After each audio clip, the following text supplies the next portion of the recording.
Partai Gelora. Ketumnya dulu mantan Presiden PKS. Waketumnya Fahri Hamzah.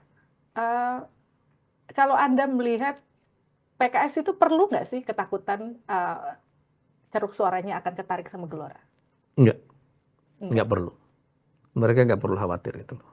Kenapa gitu? Karena pada dasarnya marketnya itu besar itu loh. Market kanan itu juga besar itu. Market tengah juga besar pada dasarnya ya. Yang menjadi masalah sebenarnya bukan di pertarungan dalam soal market itu. Persoalan semua partai sekarang ini ada dua saya. Satu narasi, yang kedua leadership. Apakah mereka mempunyai narasi yang mewakili populasi?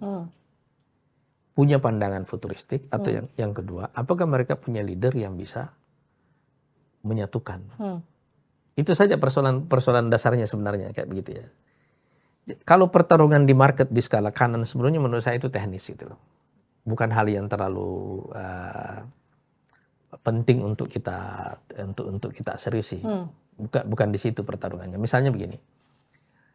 Ada yang bilang partainya mewakili Muhammadiyah. Saya tidak percaya dengan ide itu. Kenapa gitu? Ada juga yang bilang misalnya partainya mewakili NU. Sekarang kalau kita bilang berapa sih besar NU sebagai voters ya? Kan ini organisasi Islam terbesar. Tapi kenapa partai yang mewakili NU cuma segitu suaranya? Bahkan di zaman Gus Dur kan cuma 13% kan? Iya kan? Begitu juga PAN kan di zaman Pak Amin Rais juga dulu kan cuma segitu kira-kira kan size-nya kan gitu ya. Artinya apa?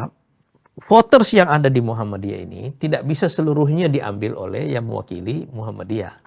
Voters yang ada di NU tidak bisa seluruhnya diambil oleh yang mewakili NU. Sama juga kalau kita bilang Islam urban, Islam perkotaan, misalnya seperti yang PKS selama ini kan. Itu kan size-nya besar sekali. Ternyata yang bisa diambil cuma segitu kan. Nah, sama dengan misalnya satu presiden misalnya, antara suara capresnya dengan suara partai pendukungnya, pendukung utamanya, misalnya waktu Pak SBY dulu, kan Demokrat tidak bisa mengambil seluruh suara dukungan kepada Pak SBY. Begitu juga Gerindra tidak bisa mengambil seluruh suara dukungan ke Pak Prabowo, ya kan? Jadi size-nya itu, size voternya itu terlalu besar.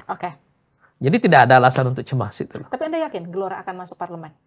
Ya, kalau saya tidak yakin ngapain saya bikin partai, Mbak?